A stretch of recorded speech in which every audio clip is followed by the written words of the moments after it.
the rise of physicians leaving medicine, I think we have to do everything we can to keep physicians in medicine. And I think that the way that you empower physicians to stay in clinical medicine is through education. This is where physicians are teaching physicians. This is where physicians are taking back the narrative. We are leaps and bounds ahead of advocating for ourselves and for making things better for both ourselves and our patients. I'm sure that some of you in the audience are also losing your minds too, because think of the possibilities when you are empowered to go wherever the heck you want with your career. The doors just open up into an entire new world of ways to use your experience in medicine. And really, the options and opportunities are endless. So Rise Up, this is a new summit. Where you're going to go is flexmedstaff.com/rise up. And early bird tickets are on sale through September 15th. The tickets are $199. The dates are October 23rd to 26th.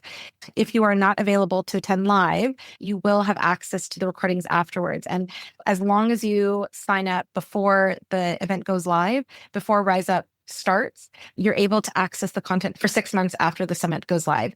flexmedstaff.com/rise up. Medicine is truly stronger when we as physicians take back control together and rise up.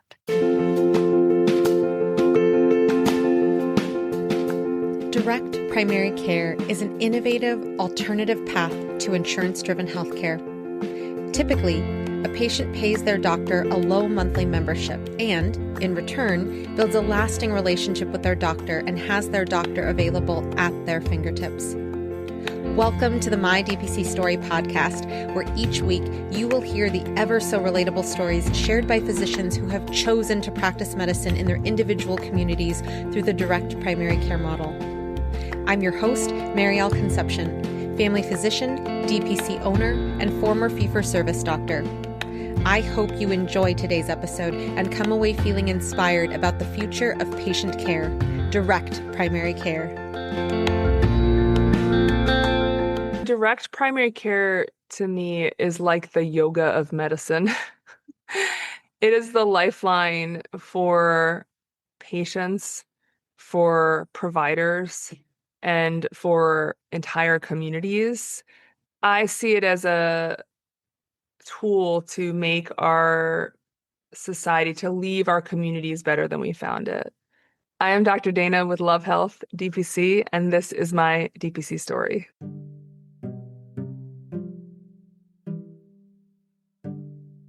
Dr. Dana Mincer, DO, is a family medicine physician, entrepreneur, and founder of Love Health Direct Primary Care in Fort Washington, Pennsylvania. Known to her patients simply as Dr. Dana, she combines her background as a Division I athlete, daily yogi, and soon-to-be certified yoga teacher with her medical expertise to bring a holistic, integrative approach to healing. Her passion for reimagining healthcare began during residency when, after being diagnosed with 2 autoimmune conditions, she experienced the shortcomings of both conventional and functional medicine. That journey inspired her vision to reconnect body, mind, and spirit and to restore trust in the physician-patient relationship. In addition to her thriving DPC practice, Dr. Dana co-founded Verity Advisory with her fiancé Tommy, a CPA and business strategist. Together, they consult with businesses on building cost-effective, transparent healthcare benefits, an alternative to the traditional Big Five insurers. She is also the host of the Unfiltered Doctor podcast, where she brings raw, honest conversations about medicine, leadership, and integrity. Outside of medicine, Dr. Dana is a mom, personal trainer, and outdoor adventurer who loves bouldering, skiing, and paddleboarding with her family. Her bold mission is to leave the world better than she found it and to inspire others to believe the same is possible. Welcome to the podcast, Dr. Mincer. Thank you. Thanks for having me. This is such a treat. We met each other for the first time at the FMMA conference earlier this year, and it was so exciting to see you again in Denver at the Hint Summit and Rosetta Fest combo there. And I will say that, what I loved laughing at remembering what happened at Rosetta Fest was that people thought that you were literally selling a cardiovascular product because you were like all over cardiovascular health and preventative medicine and lifestyle medicine. And I was like, no, she actually has her own DPC. And so we're going to be talking about that today, but I just wanted to call that out because even people who didn't know you could see your passion. So thank you so much for joining us today. Thanks for having me again. I appreciate you bringing that up. I forgot about that, and that was very humorous. Love it. So I want to highlight something from your past, which I think is awesome because you had studied visual communications in Switzerland. So totally different country, totally different way of delivering healthcare, and something that has not been highlighted, specifically Switzerland's example on this podcast. So I'm wondering if you could talk to us about your experience in Switzerland and how that helped mold your medical career. Yeah.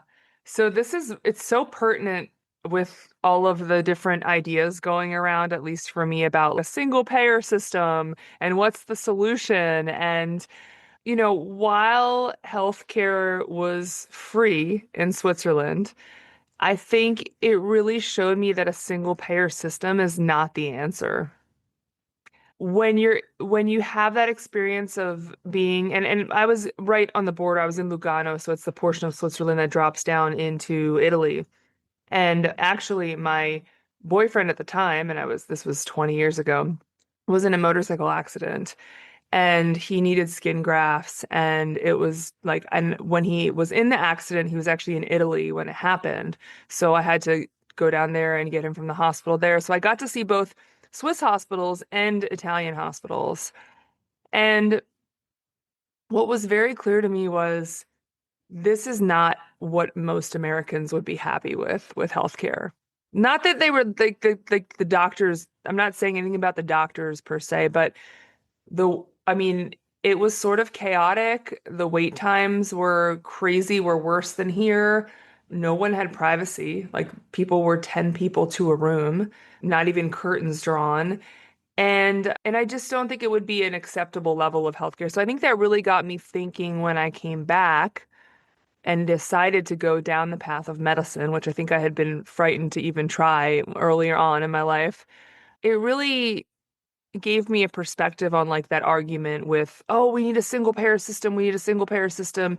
And it really swayed me against that. And I realized quickly we had to find other solutions. Sure.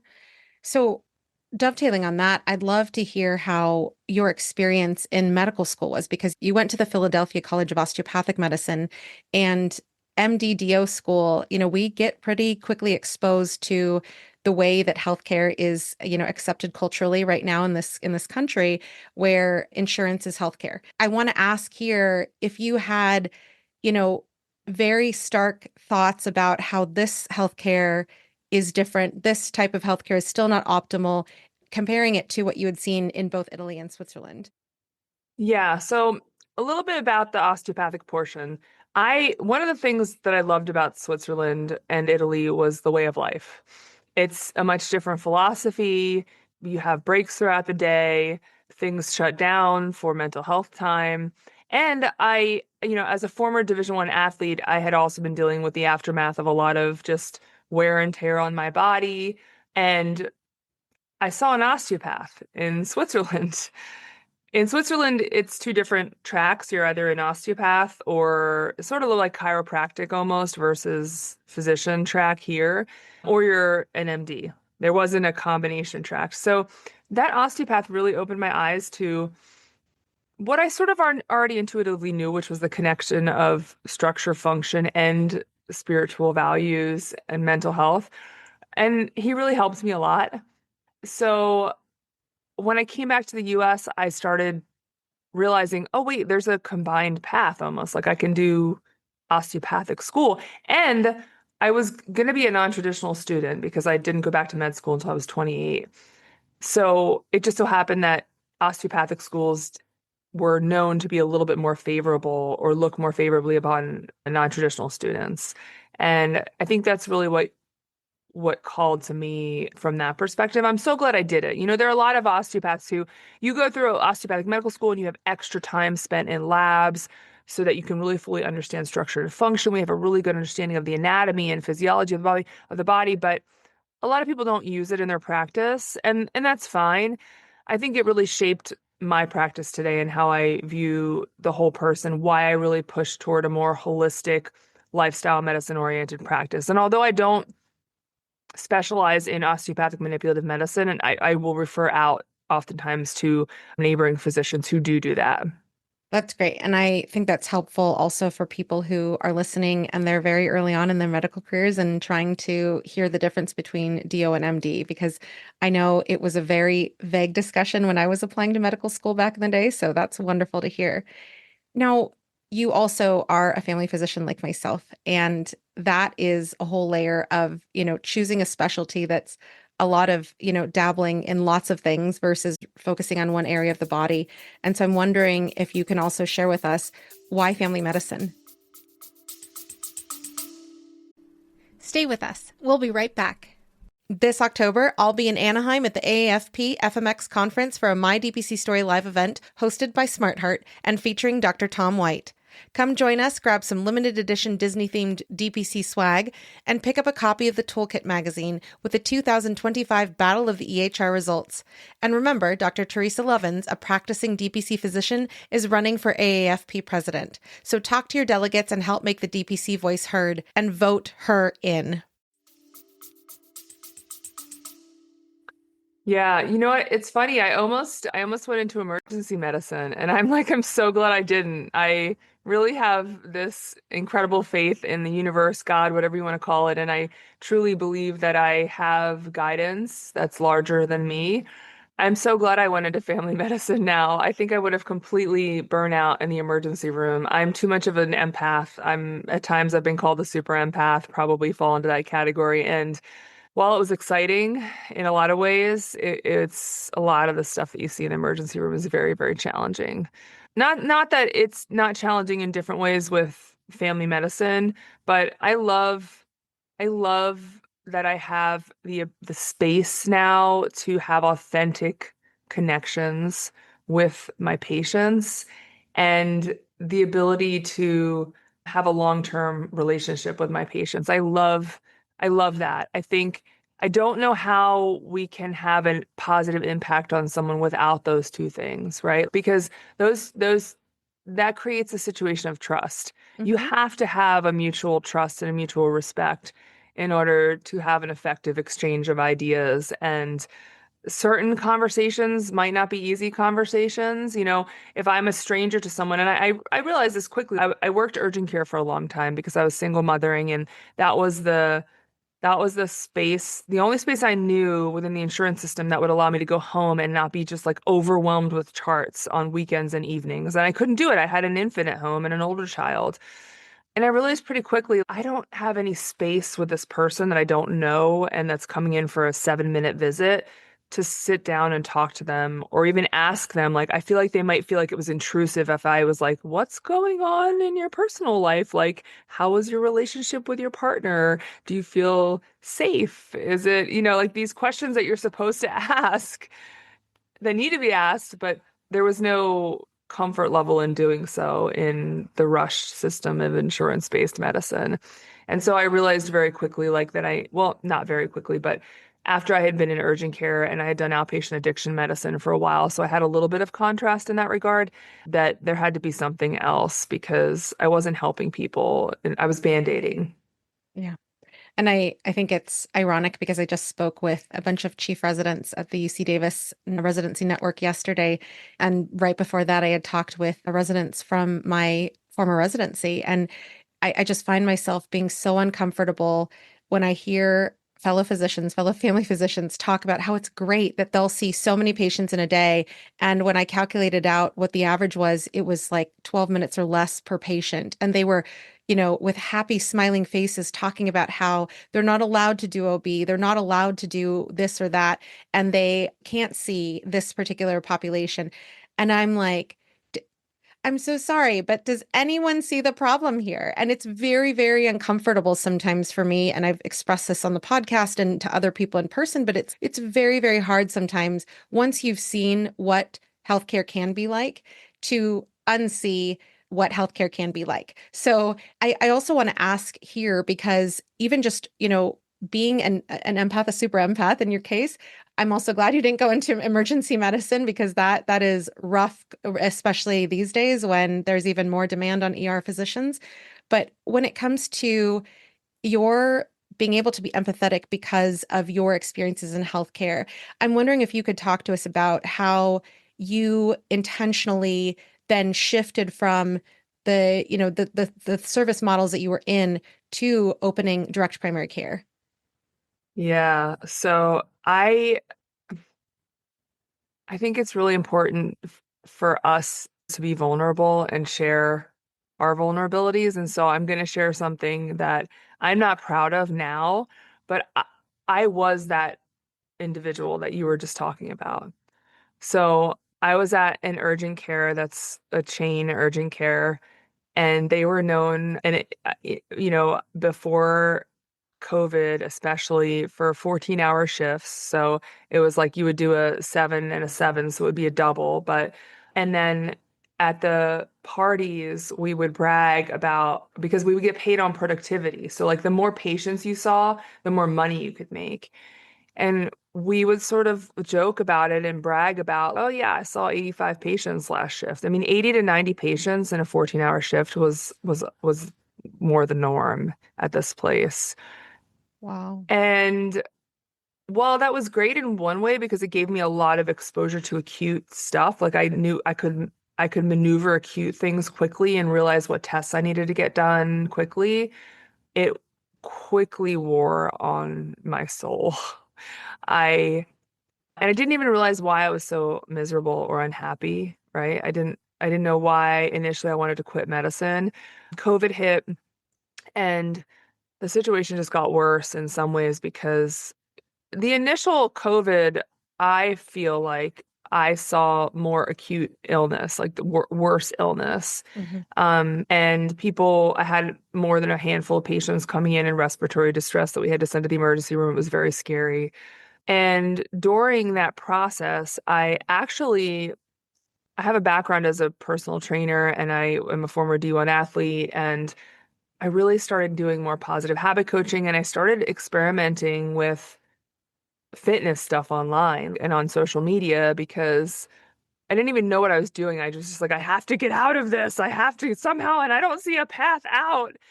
Simultaneously, thanks to my mom, she was one of the first female physician assistants ever. She graduated from Rutgers. I think she said there were like 5 or 7 females in her class. She's in her 70s now. And I had been connected with the DPC docs group online on Facebook, and I'd been sort of just stalking, I call it, where they let me on the group. I'm sure a lot of people do this. And I just read. I was just reading other people's posts, and I was afraid to post anything or ask any questions, but I was at least reading. So I knew this other avenue existed, but I was also overwhelmed thinking, oh, this is going to require like me to give more of myself, and I have nothing left to give. I don't know when that turning point was for me in terms of like when that transition happened where I realized I just had to do this.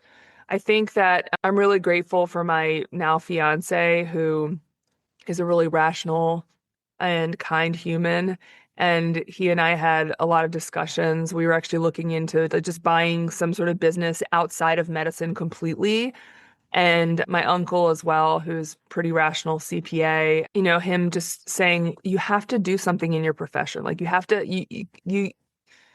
I don't know if he said it like this, but for me, I almost thought like, I didn't go back to med school at 28 with a 6-week-old infant for nothing.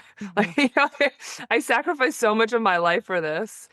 And I don't know, at a certain point, I just decided that it was time to make the jump. I didn't do it the way that other people do it with a ton of planning. I just was like, well, I'm already 1099 at urgent cares because I got fed up with being forced to cover shifts. Not that I didn't want to help people out, but I was single momming still at the time. And I was just like, I can't do this anymore. So I went completely 1099, and I was like, I think I have enough good relationships with all of the urgent care owners around me that I can just pick up shifts. And again, thankfully to something larger than me, I was able to do it. So for the last 2 years of my career, I was 1099. And what that did was that gave me the space to really experiment with other things. And I was able to get like 2 regular shifts per week and then pick up extra shifts on top of that. And then as I transitioned into my DPC practice, I was able to talk to my employers and say, hey, listen, could I drop to 1 shift a week initially? Would that be okay? This is what I'm doing on the side. I need to do this for me. And again, I relied on that authentic human contact with someone who thankfully they understood me and they were able to accommodate, and they understood that that I needed to do this for myself. And so was sort of my entry point into direct primary care. I hadn't even gone to a DPC conference in person yet, to tell you the truth. And I will say that you're pointing out that you don't necessarily have to be able to open. And I will put here also that as you're describing how you picked up shifts and you had a good relationship, for those listeners out there who, might want to do something like Dr. Mincer is mentioning, but might not have those relationships, I definitely encourage you to check out the Rise Up Summit. A couple of weeks ago, I interviewed the two people that I'm working with to put together this DPC locums and direct contracting specific conference. So if you're wanting to do your own direct contracting, not going through locums agencies, this is where to go to learn all of that, as well as more stuff about DPC. So check that That's podcast exciting. out. Yeah, we'll put that link in the notes. But so let's fast forward then to, a little over a year and a half ago, because you are now at about 200 patients. It's a very different world. And that's fairly quick, in terms of going from, in terms of how you mentioned, you didn't necessarily have this, long business plan that was Zero mapped out. pre-signups. Yeah. Yeah. So tell us about how Love Health Direct Primary Care launched. That's a really interesting story. I think we made the decision, I should say, for me to do this. And I think in 2 months I was up and running. Like, I put this intention out into my world. I was already doing my yoga every day and channeling my intention, and things started to fall into place. I happened to be interviewing for a medical director position that I knew I could do part-time. And right downstairs in the same building, there was this place called Flourish. And I'm like, what is this? And it said appointment only on the door. So me being the Gemini that I am, I'm like, it looks friendly. I'm just going to walk in quietly and see what's going on in here. So I walked in and it was all women in here. And I said, well, what is this place? And she said, well, this is like a collective, like we do behavioral therapy. And then there's the owner of the space is a pelvic floor occupational therapist. And, we have a nutritionist in here and we have massage therapy. And I said, well, I've been looking for a space and this is sort of my idea of what I'm going to do. It's hard to just tell random people you can't just say DPC because they don't know, especially in Pennsylvania. And I said, well, can I rent a room here? Is that what you're saying? And there's a shared space. And she said, actually, we have one room left. And I think it was that week on Thursday night, we're having a networking thing that you should come to. And so I cleared my schedule because I have my kids on Thursday nights. I cleared my schedule and I just showed up, and it was like 60 women all in one spot. And they're all different areas of providers, right? Most of them out of network, right? Most of them. And Danica was here, who had sort of made this space. She took out a large lease and then subleased. And I took the room like within a couple days. She sent me the lease and I took the room. I had one room to start with. And that was the birth of Love Health. I had looked into a couple of other places, but they were all going to require, they were retail. So I had to $50,000 in a build out fee. And I'm like, I can't do this. I can't take this risk. I have children at home. And that was the birth. And I always tell people that I really believe in trying to start, if you're starting this, without going into a ton of debt. Like, I think we have so many options for space share situations that can be very supportive these days, that I really think that's an ideal situation for anyone wanting to start a direct primary care practice, because that's really how you contain costs. And in my mind, it's really how we can continue to keep our membership rates affordable I always say affordable for most people. If my membership rates are less than what you pay for your cell phone or your cable TV every month, then that's an affordable rate, to me at least. Yeah. And I love that you're mentioning, ways to be innovative when it comes to finding space to keep your overhead low and to keep your membership as part of contributing to your overhead low. Dr. Marcy Meyer was one example of this season on the podcast who talked about she's got space and I would love if somebody came here and, used the space as an incubator space before they moved into their own. And so, it's a very different world than the non-compete BS that we see in the fee-for-service corporate models. So tell us about the name, because I'm wondering, because there's some listeners out there, I'm sure, who are asking the chicken versus the egg question. What came first, the lease, or did you have Love Health? And tell us about the meaning of Love Health. Yeah. So I had, let's see, I had the lease first before I had the name. The name was born actually, well, obviously from years of just experience before that, but the actual birth of the name was on a phone call with Keen. Who, if you don't know Keen, at Atlas, and I want to just give him some thanks to like helping me work through the name. I wanted something simple, and I wanted something that really communicated like what I was trying to do in the world. And love, just acting from a place of love, speaking from a place to love, that was really what I could think of. That's what first came to mind. And it's something that I wish that I would have had as well going through the system. We didn't touch on this yet, but when I was in my first year of residency, I was exhausted, and I was actually to the point where like I was having trouble swallowing. I couldn't swallow liquids, and I was fatigued and exhausted, and I couldn't get time to take off to like care for myself. And this is a prime example of how our medical trainings, traditional medical training, even if it's osteopathic, it does not teach us any type of self-care. It just doesn't. And I ended up going to the GI doc who, was on call, and I was like, I can't swallow. I don't know what to do. And so thankfully I was able to get time off just for that day to like, he took me in and scoped me, and then I was able to get to an endocrinologist. So I was hit with Hashimoto's and eosinophilic esophagitis like within a couple weeks, I think, of each other. It was just a disaster. And I realized, for the EOE at the time, I went to one of the top people who was doing all the research at one of the top institutions in Philly. And even with endocrine, I just was sort of grossed out and disgusted with the care that I got. I felt very rushed. I felt very gaslit. And when I brought up integrative options, or even just the idea of like an elimination diet instead of swallowing steroids every day, I was made to feel like I was less than. I was made to feel like I didn't know what I was talking about, and how could I even be considering this? I know the research. I'm a doctor, like evidence-based medicine. And then that led me on the path to like trying out fully functional medicine. And I felt equally, but in a sort of different, but equally sort of turned off in a way, because I felt like there were like 20 different supplements thrown at me. And it was overwhelming, the amount of testing. And I I needed to find a median. Like I needed to find a somewhere in the middle. And I feel like that really has been a theme of my life in general, is recovering from my own autoimmune stuff. And not to mention when in my late teens and early 20s, I was suffered from such horrible anxiety and depression. At one point I was hospitalized. So which these have all been blessings, because now I get it. I have patients coming in, and I can look at them and honestly say, I understand.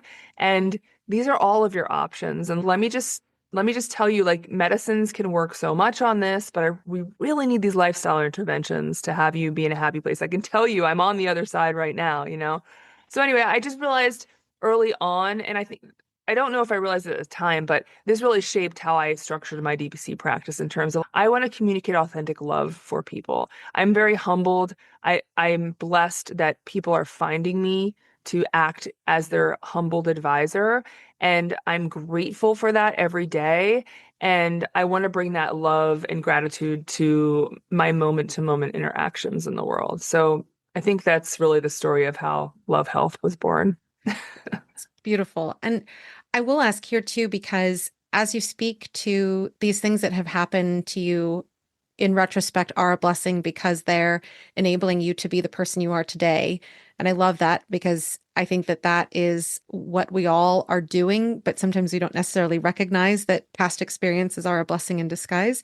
Before this interview, you were mentioning that your burnout level was a 10 out of 10 before you opened DPC. And I'm wondering if you could speak to the differences now and where you are on that quote unquote burnout scale, because you have this practice where you can be in a relationship with your patients. Stay with us. We'll be right back. If you're looking for tools and guidance for your DPC journey, check out the resources page at mydpcstory.com. You'll find our Start Here guide, links to upcoming conferences, our Substack newsletter, and so much more, all curated to help you succeed in direct primary care.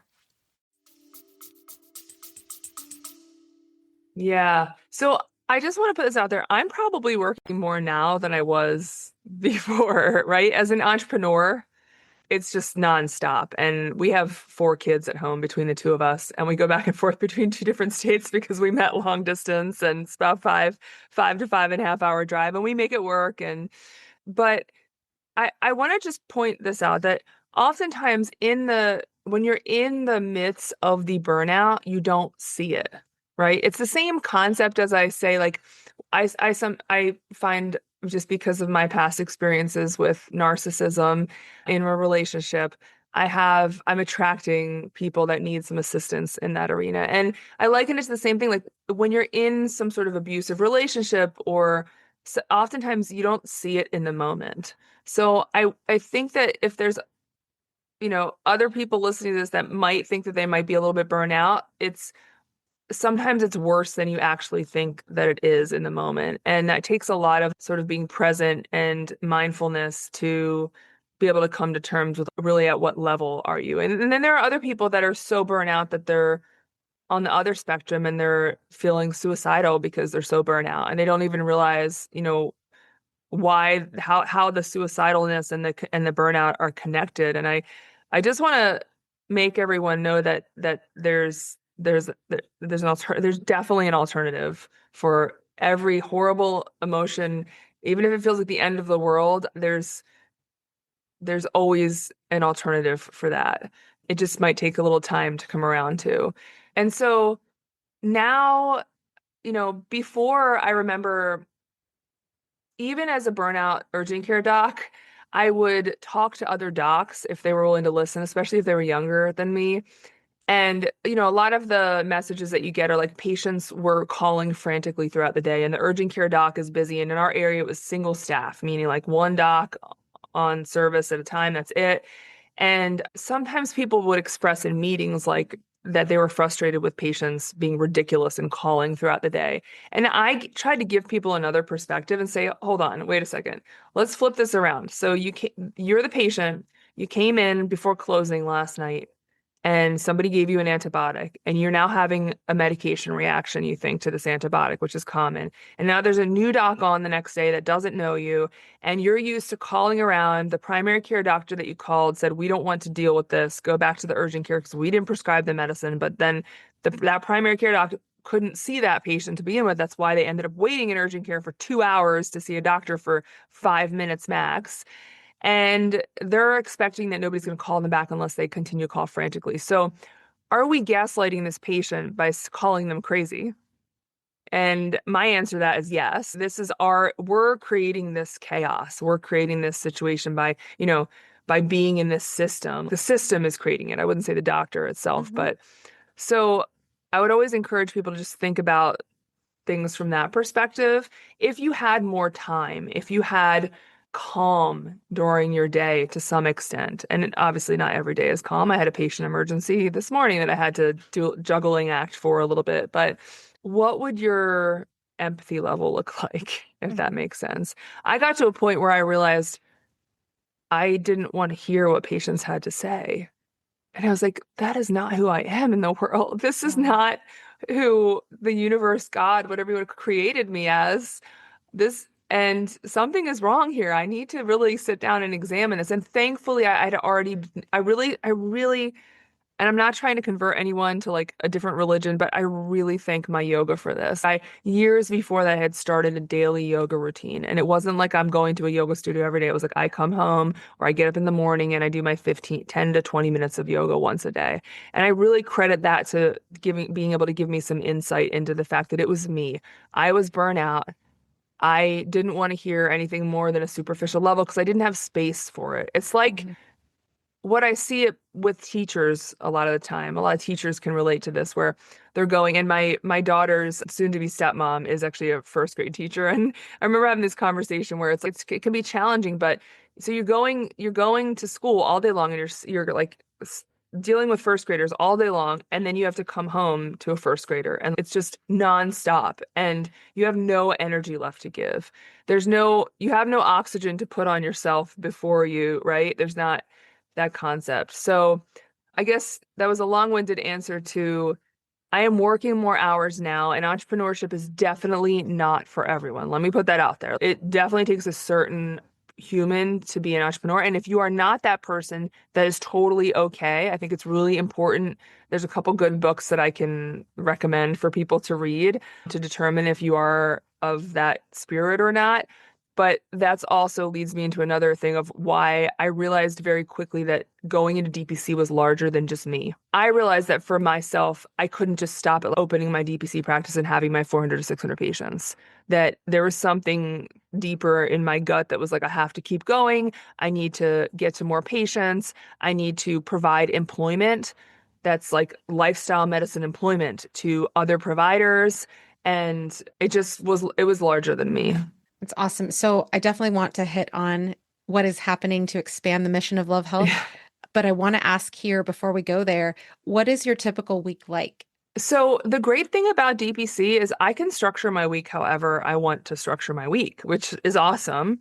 Like I always envision this as for anybody that comes on as a provider that's not running a business, just manage your 400 to 600 patients, and you can set your hours to Tuesday, Wednesday, Thursday, and just be on telemedicine coverage for the rest of the time if you need to. Or like I go down to my, now it's my other home. I mean, it's just because we have to manage two households in two different states because we have joint custody with exes and kids involved. But I go down to Virginia for one long weekend a month. And I love our home down there. It's in the woods, and I can do that with DPC. I have a 1 o'clock parade at my daughter's school, and you better believe it, I'm going to be there because you only get that chance once. That doesn't go, like, your children are only having that experience once. And, and then there are other times where it's, when if I don't have my kids, I work late. Like Mondays and Tuesdays, I work late and I work long. Sometimes I'm here at the office until 11 o'clock at night, but I'm also doing way more than just dealing with patient stuff. Like I'm developing a business.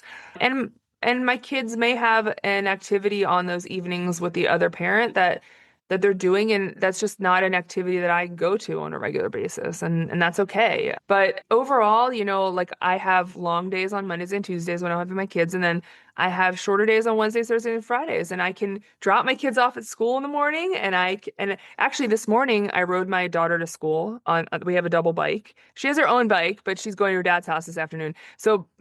And she was having a little bit of a hard time getting out of the house, and so I was able to shift some things for her, and we got to school a bit late, and we could take care of her emotional needs. And then on the days that I have my kids, I'm able to do a hard stop when I need to at 3 o'clock to get out of here in time to pick them up. So it's actually really nice. There is some juggling that has to happen. Sometimes they need to watch a TV program in the evening for 45 minutes to an hour while I get on the phone or finish up a couple things. So it's definitely a little bit of a juggling, but overall, I think it's much better control. I don't feel guilty. I don't have to request from someone that I have time off. It's really just incredible in that instance. And if I have a sick kid, the best thing about it, and I'm so grateful for my patients, and I share my personal story with most of my patients at some point as they come on as patients, and they all know that I'm a mom.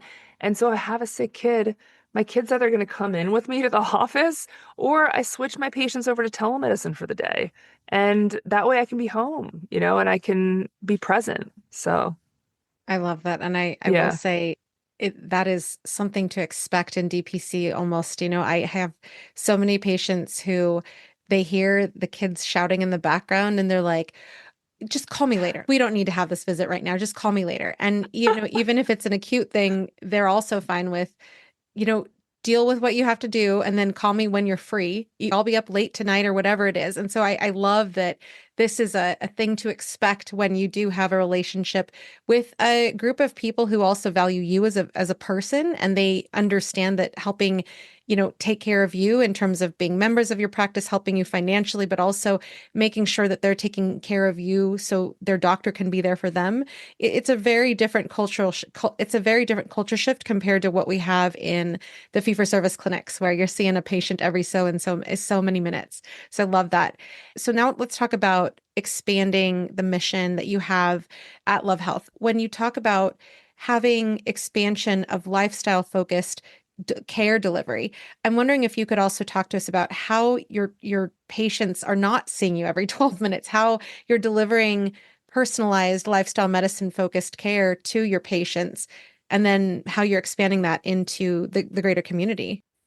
Yeah. So one of the things that I spent a lot of time contemplating was why lifestyle medicine was a separate specialty. I, Sure. you know, I realized I think that, and not everyone's going to agree with me on this one, but I think that there's two main reasons. The one is that as physicians, we are not taught lifestyle medicine. We're not taught self-care in any way. In fact, going through the entire system between med school and residency is like completely abusive. It's a terrible system where you get high touch and a lot of hours, but and I'm not saying it's not necessary the amount of hours, but it does not teach self-care in any way, shape, or form. And so if you can imagine, like, a lot of people just go straight into that. It's like they just school, school, school, school, and there's not really like a life experience in between that outside of studying, and it's about, just I need to get good grades so I can get into med school. The other issue with separating it was that the time issue, because lifestyle medicine takes time, right? There's a lot of stuff that we need to talk about, and you just can't practice it within the guise of a 7 minute to 12 minute visit. It's impossible. I find even half an hour visits, I need more time. Yeah.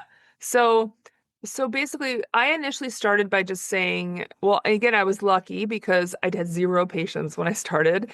And we literally, I think the only thing that I've put money into was I tried to get a website that was like SEO optimized. I just tried to get a little bit of help with the website. And above and beyond that, it's just been word of mouth and so my initial appointments sometimes were like 2 hours, and sometimes they could still be close to 2 hours, depending on what people have going on. Sometimes I had an appointment the other day that went almost 2 hours for an initial patient. They needed that. Sometimes my initial appointments end up turning into more of a positive habit coaching or more like a mental health, spiritual health, therapeutic interchange and exchange. And my follow-up appointments, I've been still tweaking this. Initially, I wanted, so we want to be able to show metrics. And so I have my visits pre-coded with CPT codes because I want to be able to pull data from that so that I can show that to employers. Because I realized quickly, like that's one of the best ways that I can actually show them value is to code everything. So my follow-up visits were coded and initially were half an hour. And I actually just recently changed them to 40 minutes because I just realized with who I am and who my patients are, people just needed more time, and I'm gonna, experiment with that. Obviously, there are still more acute visits that I'll squeeze in, but I always try to tell people, listen, like I want to make sure I see people same day for issues that they're having. And that doesn't always mean they're coming in person. I have a lot of visits that I can do over telemedicine, even if it's a musculoskeletal type pain issue. I can oftentimes do that, and I have them, okay, can you push on your neck? Can you push here? And I can do a full physical exam that way. And I will usually tell people like, hey, this is an acute visit. I'm squeezing you in. It's a 15-minute time slot. I try to give them that expectation in advance, and people are totally okay with that because really, where else are they going to get seen same day other than urgent care? And I think people have an appreciation for the fact that I'm like just moving things around and making time to get on with them. So that's how I structure. I don't know if that was like really an answer of like how I structure things differently than insurance-based system. I try to just really make sure we're giving people time. And then obviously just like the general model of it makes it where we are able to get back to people same day. I imagine myself before going into medicine having an issue, even if it was just like I have a really horrible sore throat, I don't know what to do.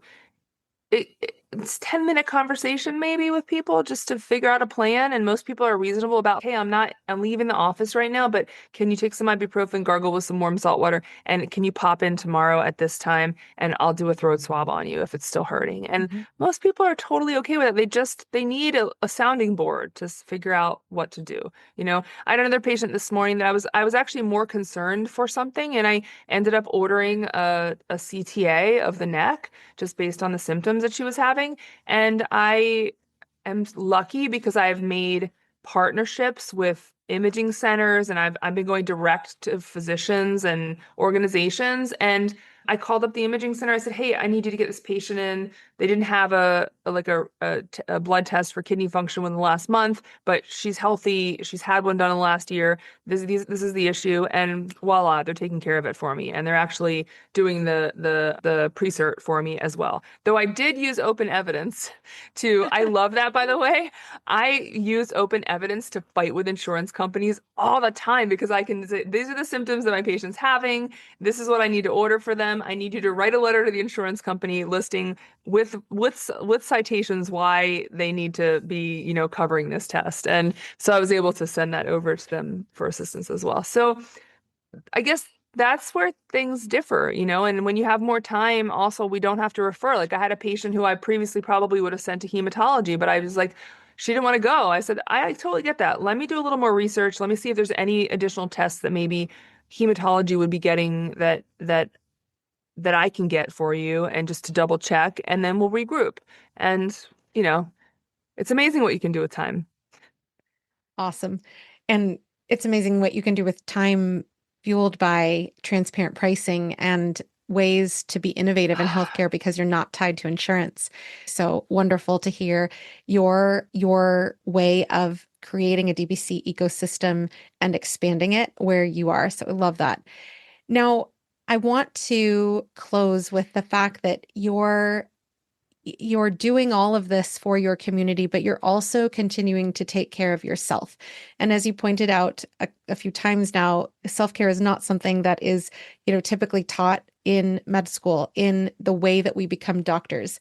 I've taught yoga before, and I've been a daily yogi for many years now. And I'm finally sitting for my 200-hour teacher training certification that has a trauma and somatic informed certification with it as well.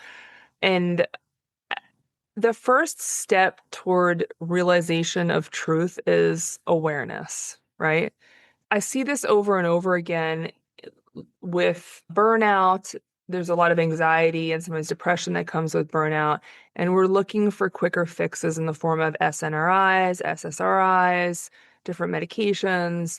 Or people are like saying, I'm exercising every day, like I'm weightlifting. And I really try to distinguish between two things. What are you doing for your 10 to 20 minutes of daily self-care / cortisol lowering activity? And most of us don't have that type of regimen intact. Like, it's just not even, people think about yoga and they're like, I don't have time for that. I have to get to a yoga studio, or I have to get to the gym, and most yoga classes are an hour long. I mean, it's the same pattern I see also with the positive habit coaching that I do within the realm of weight loss. I hate calling it that. As a personal trainer as well myself, is like, people see it as it's an all or nothing thing. Like, I'm either going to get to the gym or I'm not. Like, there's not a middle ground. So I would highly advise anyone who's in that space to just put a YouTube video on. Don't motivate yourself, because, by the way, motivation is a word that should be stricken from the English language. It is the stupidest word I've ever heard. I don't know who invented that word. If you could please write me and tell me who invented this word. We have reptilian brains. We are not motivated. We are creatures of habit. So we need to stop relying on motivation, right? You just need to get 10 to 20 minutes a day, put any YouTube video on. I can make suggestions. I do it myself. Even though I teach yoga, I don't teach myself yoga. I put a YouTube video on because I have a lot going on. And just get to a place of 10 to 15 minutes once a day where your yoga will allow you to get the physical energy in your body out, like the physical asanas, prepare you for Shavasana, which is a resting meditation. Most people that I know cannot just go sit down and meditate. It's going to drive you crazy. It's going to feel so uncomfortable, like you're jumping out of your skin. And you're not alone in that. This is most of the population that I talk to. And so doing something to prepare your body for a quick rest and relaxation is going to help tremendously.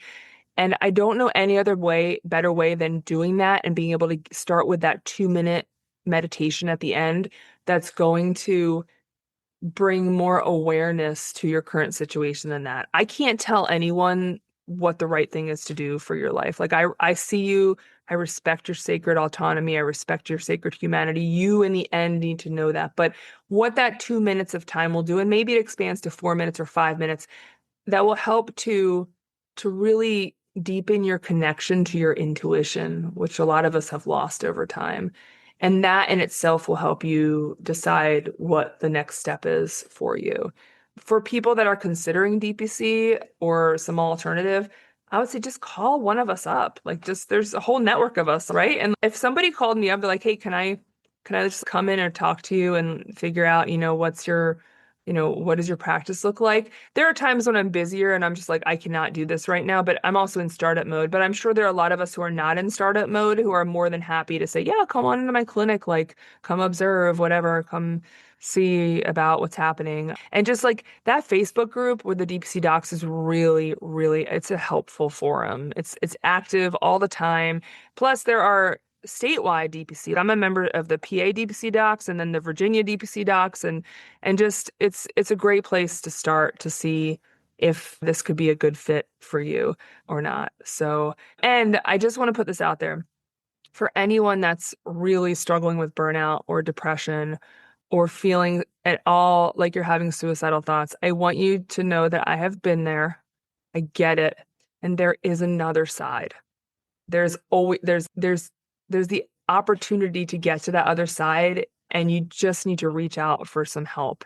Is it Dr. Pamela Weibel, right? Yep. She's amazing. If you're suffering at all, she's got an incredible support group online as well.